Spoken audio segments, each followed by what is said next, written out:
Hello, I'm Chris Flisher, and welcome to Turning of the Wheel, an intelligent, lively discussion about astrology, art, and spiritual adventure. Timing is everything, and as the great wheel turns, we are best prepared when we are best informed. Join me as I explore concepts that allow us to broaden our view of the world. You'll hear interesting topics, meet fascinating guests, and discover who you really are. Using the time-tested practices of astrology, you'll learn how to accept change as the great wheel of life turns. Astrology, art, and spiritual adventure on Turning of the Wheel TV with Chris Flisher. Hey, welcome to Turning of the Wheel. This is a show about astrology, art, and spiritual adventure, as you well know. And spiritual adventure is a nice umbrella I use. It allows me to bring in a lot of extra topics and interesting people who may not be astrologically linked but still have relevance, because I think all of the different modalities are all connected in some capacity. So it's important to do that. Today, my guest is Katherine Glass, and she is a psychic. And so we're going to ask her some questions about what that's all about and try to get a little bit of idea of how it is, how you can become a psychic, or how you know you are one. How did you know you were one, and how did you sort of come to this conclusion in your life? Honestly? Yeah. My mother told me so. Your mother said you're going to be a psychic. No, she said you are psychic, you literally. Are psychic. Yeah. Yeah, when I was about 3, no, I was old enough to understand. She noticed it, she said, when I was about 3 years old. But it was later in my early childhood, she'd say, "Oh, you're psychic." She would read to me the Laura Ingalls Wilder books. You know, there was a series. Yeah, I remember, yeah. And I would always tell her what's going to happen exactly, almost word for word on the next page. Right. And I had a sharp mind. Maybe I was just supposing, but that was one of the incidents I remember where she'd say, "Oh, you're psychic." But it didn't surprise her because she came from a family that was interested in that, and also her mother was a medium and a psychic. I found out later. Yeah, and there's different varying degrees of what psychic ability takes. I think it's one thing to be able to say, you can have a lot of us have coincidences where we see things, or we think of something and all of a sudden it happens, or we have a lot of incidences like that. But to be a true psychic, you've got to be able to get to the root of something that only the person who you're reading would know, and only they would know, in other words. So you're not picking up on body language, you're not picking up, because a lot of times you do readings over the phone, right? Right, exactly. So you have no idea what you're talking to then. Right. And so you have to be able to pull something. It has to be something meaning. You can't just say, I remember years ago I went to see a psychic, and the guy said to me, "Well, you want to make a lot of money, you want to go on vacation." I said, "Well, no kidding. Who doesn't want to make a lot of money and go on vacation?" A little vague. They were too vague. A little general, right. Yeah. So it's the specificity, that's a big word, the specificity that makes it all accurate, and that's where the real drilling into the particulars of the person makes it. So how do you do that? Is it just pop into your head? Yes. It's really a talent, a gift, and a way of being. I believe, honestly, Chris, I believe everybody has psychic equipment, psychic anatomy. Right, I think all so humans too. can be psychic, like everything has instinct that lives. Right. But I took it all the way and ran with it because it's definitely, I believe it's my purpose in life, or my dharma, Your meant calling, to be, yeah, my yeah. calling. And I could take piano lessons, but I don't feel the desire, nor do I believe I have the drive or the talent to become a concert pianist. People can take psychic development classes and intuitive development classes. I teach them often. And they learn a lot to apply to their own lives, but they don't necessarily hang a shingle out and start giving readings professionally. I see. So it's a valuable thing to pay attention to in your human anatomy, the anatomy of what I call the spirit. But yes, I believe I'm a soul reader. I've always had that ability, that gift. Some people would say, "Oh, you're just good with people," or intuitive. But from a very young age, I was always counseling my friends. I sort of had a sixth sense, or a precognitive knowing of what they needed when, and what to say when, and how to sort of dissolve a tension that might be rising, for example, or, But that's stuff that you could pick peace up in an by being in atmosphere. person. You don't have to be in person to pick up that stuff, right? Right. I mean, as a true psychic, you should be able to just channel in. Oh, yeah, and you just said the word channel. That's the thing. As you develop and you really go to do specific readings for a specific person, that's when you start to understand how it works. Because see. I hear things, I'll hear words in my head, I'll see images, and I don't really always know what they mean, but I just put them out there, And are they usually in connection with a person? In other words, you can have psychic abilities on a global scale, or is this on a very personal scale? I mean, I don't do the global world event. And that's the cool question. All psychics have different strengths and gifts. Like some psychics are very medically oriented. They're really good at reading in the body and diagnosing. Or some people are crime oriented psychics. Yeah, that's what I was thinking. That's something I don't go to because it kind of freaks me out. I don't want to look at, dismembered bodies and where they're hidden. I don't blame you. So because the energies, but some people are super good at it and really want to help the world in that way, and they do tremendous work. So kudos to them. Right. So yes, everyone has a different sort of gift or propensity with it, like an athlete. Some athletes are excellent at basketball, some are excellent at baseball, some are great skiers. It's like that. Right, so you have a sort of a narrow range, and yours is far more personal oriented. So someone would come to you with a specific set of questions, or they just come and say, hey, what am I doing? Both happens, and I guide them and tell them the more specific you can be with what you want to look at least the area of your life. When someone signs up for a reading with me, my assistant has them, kind of screens them. Think of 3 areas you'd like guidance in: career, love, money, life direction. Whatever, yeah. What is it? But some people do come in and say, I just want a message, like I want to know what Spirit has to say to me. And by Spirit, I mean, what I believe are the guides that work with me that help give me information. So you think that there's an overarching sort of hierarchy of order here? I kind of do. Yeah. Yeah, I believe we all have Spirit guide that helps us through life. No, I think that makes perfect sense. I have no problem with that. I just was wondering if it was sort of how you do it. Now, as a psychic, I'm sure people sometimes roll their eyes when they talk to you because they say, a psychic, okay, what is she going to do? Give me a stock pick, or what day should I buy a lottery ticket? I've done that. Not for myself, but for others. I've done readers. Give me a lottery for what day is stockbrokers. a good day to buy a lottery ticket, or whatever. Yeah. How do you sort of combat the whole stigma that's attached to that? How do you push up back against that? I mean, I guess the best I have thing... a sentence that I say. What I tell people is, skeptical is healthy. I think it's wise to be a skeptic. You can get scammed and taken in this world in any profession. Cynicism is harder to work with because if you're a cynic and you show up at my office like this and you say, prove it, that immediately starts to shut down the energy exchange that happens between two people during a psychic reading. So you You're have to made be of open. energy, I'm made of energy, and it's all energy happening. The more relaxed and connected I can get, the better your reading's going to be. If I'm on guard and defended and my human ego gets in the way, my conscious mind, which interferes with my psychic reading, then you're not going to have a good reading. I think it's a really good distinction. Skepticism, I think skepticism is always healthy. I say the same thing when it comes to astrology. If people don't believe it, then just, give me your chart and I'll tell you what's going on, and I can see that or whatever, and then they usually are convinced after you do that. Yeah. But cynicism is right. Someone comes in with a preconceived notion of what a psychic is, you're gonna push back. I think they're not trying to saying prove it. Yeah. It's the same thing I think that happens in that regard. When it comes to so how do you? So people. If they wanted to test me, sorry to interrupt you. No. I would just sense that vibe with them, and I would very politely say, I don't think I'm the reader for you. I'm not your reader. I don't get defensive. I don't say, don't put me on the spot like that. That's not what I do. I just say, I think I'm not the right reader for you, but I can recommend some people. But my friends would probably get mad if I sent someone like that to them. No, I can imagine. I think it's a difficult. Do you find that people are more open to it in current times than they have been in the past? Definitely. Oh my gosh. Really? Chris, I have so many people calling me up for readings now that are having experiences themselves that they seemingly out of the blue that they don't understand. And not only psychic experiences, but mediumistic experiences where they're actually getting spirits from the other side talking to them or showing themselves to them, and it's freaking them out. I think that the veil's getting thinner on the planet. Getting thinner, yeah. Now, when you say mediumship, why don't you explain that a little bit to us? Okay. The simple explanation is that psychic reading is about the person in front of you or the event in the world that the psychic is tuning into. You sitting in front of me, your life, your people in your life, relationships, job stuff, whatever. And a mediumship reading is about the medium, the instrument, the conduit. The antenna. The antenna, exactly. The antenna opening to the spirits that would know or have known or loved you because you're the subject in the sitting, who want to come forward and connect with you. So these are people who people who've crossed over. People and have crossed animals over. too. Have crossed over, and they are actively conversing. Yes, and also angels and the spirit world, spirit guides. Okay. Not necessarily just humans who have passed. Okay, but this is their, and do people, how would you start that conversation? You're not in charge of starting that conversation. Right. I open. Here's the best way to explain it.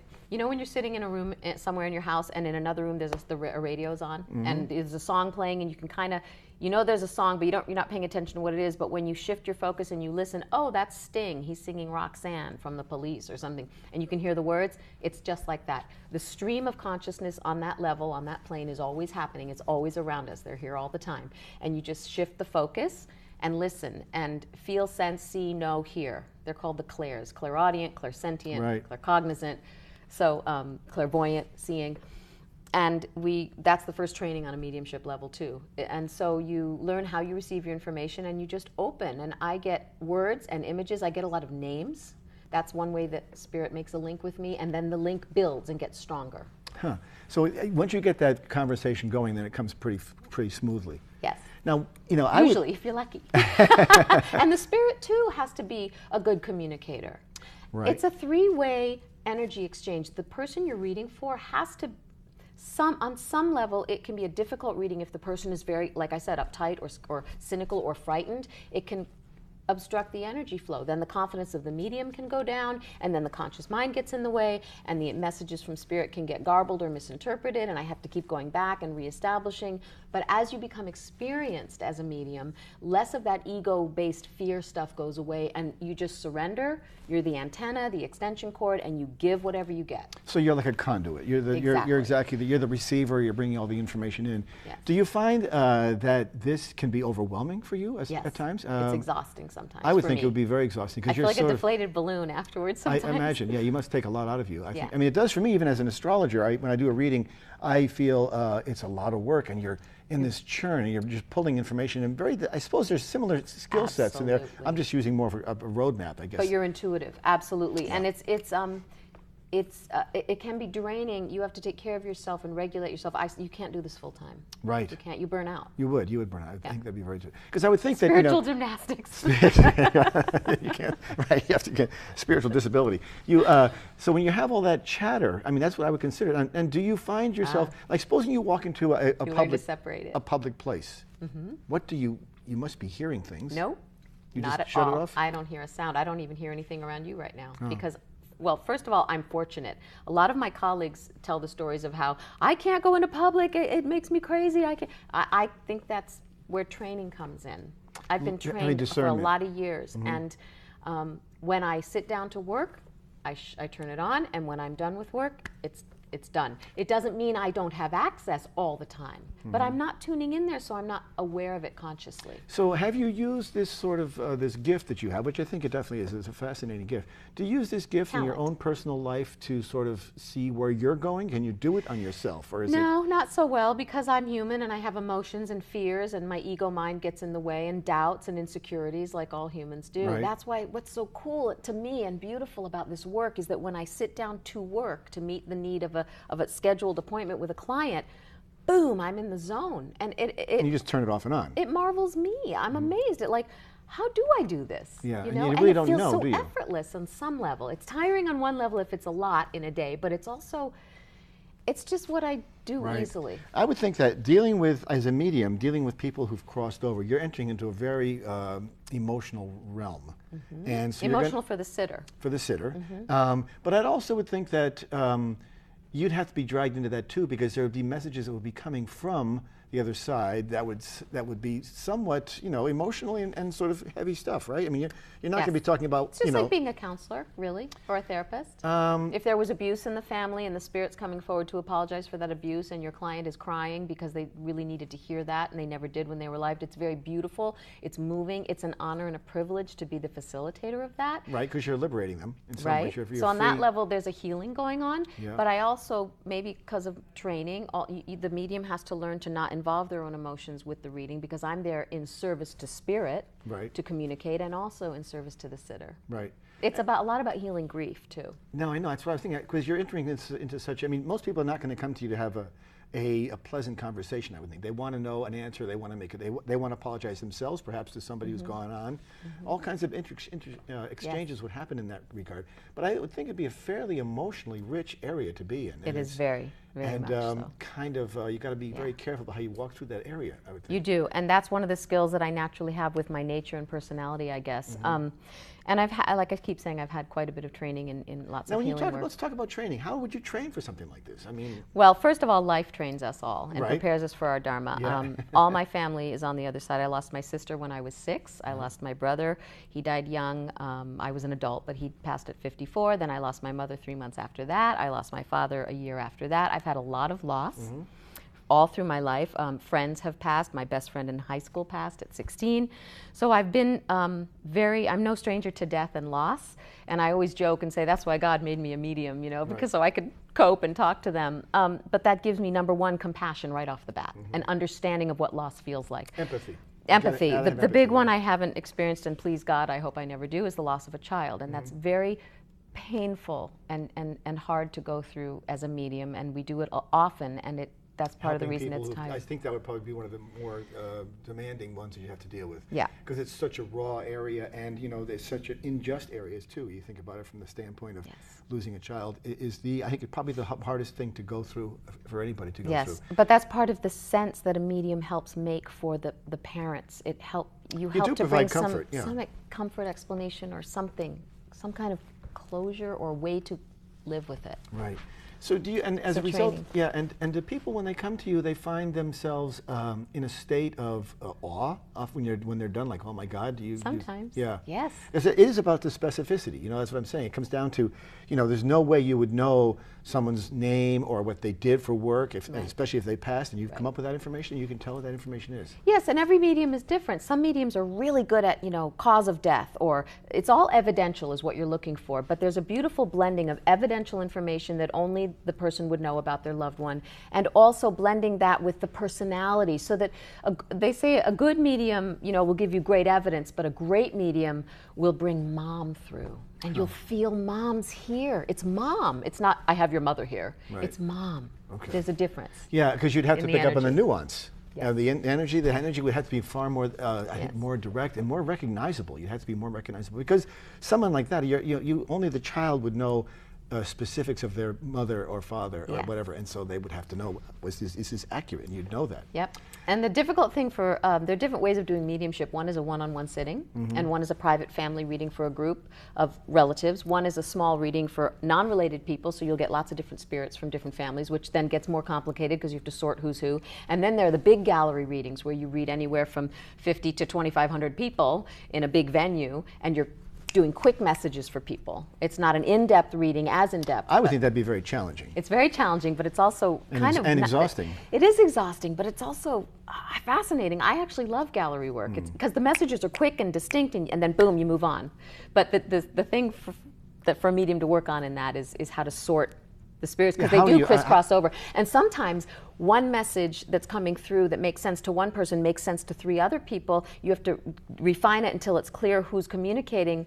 But we always tell the audience, take it for yourself as well. If you're convinced that that's your mom, because we're dealing with the world of spirit here, Chris. There's no bodies and time and space to deal with, so the thought could be coming to that person. I know I sound like I'm getting out there, and it may be a lot for people to grasp. These are the questions we have to ask.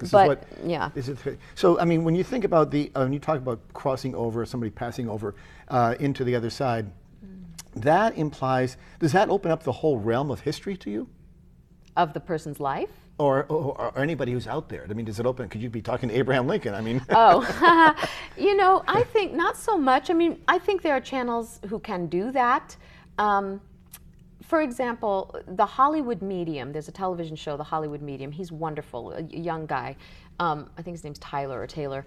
And he reads for celebrity stars. So celebrity stars could have realistically known Michael Jackson. Okay. So he'll get Michael Jackson. I won't get Michael Jackson because Okay. you probably don't know Michael Jackson Right, personally. So right. why would Michael Jackson come around you?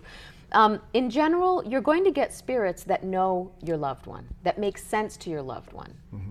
I'm not sitting here trying to channel Elvis. right? you know? No. I understand. I just wouldn't be. I guess that'd be more along the lines of what you would do in the global You sort could of get ancestors. history or something. Yeah, history. Yeah, but how far back? And you're going, You can go way back, but then that becomes frustrating because the person can't validate it. So what's your logic behind this? How do you rationalize this in your head? How do you come to the conclusion that people are on the other side? How do how do you have that dialogue? You just take it on faith, or what do you do? We're all connected. Well, I know we're all connected. We're all connected, and there's just a communication network up there that's feasible and possible. So what do you think happens when someone passes away? Oh, when they cross over? Mm-hmm. Do you think that there's life after life? Is there sort of a... Definitely life after life. Do they life come back in on. another form? I do believe in reincarnation. I think we wait generally about 100 years for the whole soul group to come up together and then regroup and rearrange what role we're going to play with each other to further our lessons on a spiritual level, our soul growth. And there are some great books I can recommend to read on that. Many Lives, Many Masters by Brian Weiss, and Journey of Souls by Michael Newton, Destiny of Souls. But you know, I think that the purpose of energy never dies. It only changes form. Consciousness cannot be destroyed. So a person is considered to be an energetic spirit, force. Consciousness, okay? A soul. They come in and they are unique in that place and time, in a place and time. Right. Just as the astrology chart says, this is a unique person, place and time. That person, so they do their role on Earth, and then they cross over. Pass over, and then they continue their work there. So they are always going to be that person. So to say that we are like a snowflake, each individual person, unique as we are, that is a fact of life. It's true, but each lifetime we might have a bit of a different personality. I could have been male in a past life. So I may have some aspects of my essence that still come through. I may have been a fast-talking male. Right. But I probably didn't have the feminine aspects that I have in this life, or the sensitivities that I had in this life. I might have been a warrior or something, to experience a different set of circumstances to learn, but the soul itself, the essence or the light of that being, is, you know, there have been movies made about reincarnation where you recognize them through the eyes are the windows of the soul. It's like that. Well, so that's sort of what gets me thinking about the sort of the Hollywoodization, if that's a word, of psychics and how they come through. Because there has been a lot of pop culture that dwells around that, which I think gives rise to people's skepticism in some ways, or in some other cases, probably their belief too. Religious beliefs. You know, there's sort of a fanaticism about it. But I'm fascinated by the idea of that, you know, when we cross over, we leave something, and that person is unique to that point in time, as we would be, as any, like being on a river, you're on a river, you're only that person for that period of time, then you're on. But we meet other souls that we've known in other lives, as well as the life we just had. When we cross over, you're greeted, you're not alone. And I've always held the opinion that we sort of, if, and I do think we do come back, we learn that we have to continue the lessons that we didn't learn the last time. We're sort of in the same idea of like, okay, didn't get it right, you got to go back and do it again. That idea, but you might get a break and work on something different, like a different category in a lifetime, and then circle back to that other lesson in a lifetime after that, possibly. I think we have eternity to get it right. So and do you think that, I mean, so in some ways people would come into the world with a sense of predestiny? Somewhat, but then we have free will. This is what I love the most about the work that I do in the realm of metaphysics, philosophy, spirituality. The beautiful thing about the all that is, or creation, or the universe, whatever you want to call the divine, is the mystery. There is still the mystery. We don't actually really scientifically know for certain, for fact, until it happens to us. And I think that's mastery and brilliance. We don't know what? We don't know what it's like? We don't know what we've been told, some people like myself have channeled information, I've heard from spirits, I met my grandfather on the other side, there was so much light and love, I feel happy, I'm painting now over here, I never had time to paint. I've had spirits say things like that, like life continues in the spirit world, and we do activities in the spirit world that mirror Earth activities, if that's where our consciousness is interested in. Probably, if we want to, we can zoom through the planets and the stratospheres, because we're consciousness, we're spirit. We don't have a body limiting us. We're not limited but we don't know for sure until it happens to us. Right. So that's the great unknown. Cool. That's the great unknown. So you don't have any fear of this approaching? Sure I do. I'm human. We're born with an instinct to survive. This body wants to survive. This scientific organism wants to stay alive at all costs. Will I dodge a truck if it's coming? You bet. But in the big scheme of life, when I do feel a little homesick for spirit, I do feel like there's a part of my soul or my being that remembers being spirit. And I know that there's a beautiful, happy, peaceful place where I don't have strife that I have here on the planet, and I look forward to that rest. And do you think that we meet up with people that we've met? Absolutely. You do think we meet up again? Absolutely, without a doubt. And so there's something to look forward to. Yeah, reunions. Yeah, reunions. Sure. I mean, it's such a fascinating area. You can see why people are somewhat reluctant, or at least skeptical, because they're so grounded in the real world that they can't get out of that realm, and they don't necessarily want to. That's why I'm here. That's my job. That's my calling, and many of us like me. We're here to plant the light, I call it, to wake up the sleeping people who forget who they really are. This is my belief system. I'm not trying to preach, but when we start to wake up and remember we are spirit soul, we're living in an earth suit, in a body, and we're eternal. And it helps you to forgive yourself for your flaws, not play the game quite so seriously, but also remember you have free will and free choice here. And it's a magnificent gift, not to be taken for granted, but also don't overthink it so much that you freeze yourself. Right, you could become paralyzed in that. Yeah, I could see that, and it is a question. Fear and anxiety, it's rampant. Yeah, and I think that's just the nature of human beings. I think that's just part of the nature of our psyche. We have this we're highly evolved people. We have this problem. We think too much. I mean, it's one of those things, and of course we get bombarded by it all the time as well. Do you think that people are more in need of this than they have been in recent times? Absolutely. Or the demand is there, and you think that's because of people searching for answers? Do people sort of use this approach to supplant what normally would be like conventional religions, or maybe, or a slower pace of life where people had more time to walk by the river and contemplate life, sort of between the era of caveman survival, running from the tiger in the jungle, more development, more progress, and there was a period, I think, that things were slower, maybe horses and buggies and things like that. There was a pace to life that was slower, but there's always been strife in humanity, whatever era we're in. Of course, and it's probably all relative to the time that it is. Exactly, and so the soul will experience the strife of the era that they're born into, but the lessons can be the same. You could have been an anxious person in, 1726 and still be an anxious person in 2018. That explains it. Didn't get it right. But, that's where the spiritual practices come in, and the sages and the scriptures and the meditation and yogic practices, or chanting, or, Buddhistic meditation, prayer, whatever, that speaks to the soul. There are some real universal truths in all this, because no matter which culture you're in, there's a variation of this theme. In some cases, there's always there. Whether it's whether it's in the whatever religion it is, has elements of that. Almost every one of them. So there is something that is innately part of being a human that makes us want to reach out for this and have this answered for us. What's the most startling thing that's ever happened to you in this regard, as far as Oh, I have a great story.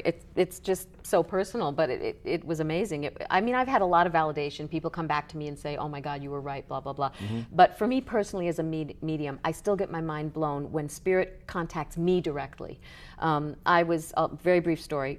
A year ago, New Year's Eve day, I had a big gallery to do in Worcester, actually. It was first night Worcester, and I was feeling tired. I'd had some back problems for the Christmas break, and I hadn't done any mediumship in a while, and I felt a little off my game. I was nervous, and I just felt emotional. And I was in my backyard, and I was kind of talking to my family in spirit, and I was saying, "Oh, guys, please be there tonight. Support me. I got to help my people do the work, blah blah." And I said, "Mom, could you just send me a bird? Send me a bird." And I left it at that. I was going to keep my eyes open for the next week, month, keep my eyes open for the sign from Mom, And within about 5 seconds, a gaggle of geese flew over to my right. And then 10 seconds later, another gaggle of geese. And then behind me, an uprising of all the birds in the marshland behind me. And that was really cool. And I was like, "Oh my gosh, thank you so much, Mom. You heard me. And I thought that was my message. And then I got up and I decided to go in the house. And I walk into my kitchen, and there is a bird inside my kitchen, batting at the window, trying to get out of my kitchen. How did it get in? That's amazing. That is truly amazing. It flew into my house, and I don't know how, because I've never had screens open or whatever, but I kid you not, I'm not making this up. And I was in a little January, freaked out. It wouldn't have happened. You wouldn't have. It was December 31st. It was one of those little brownie sparrows. We have a nest of them in my barn. Unbelievable. And anyway, so I figured out how to get the bird out, and I just wept. I was blown away. It's amazing to have you on today. Interesting stuff. Great to have you on, Katherine. It's always fun to talk to you, and thanks for coming on. I really Thanks so appreciate much. it. Had a great time.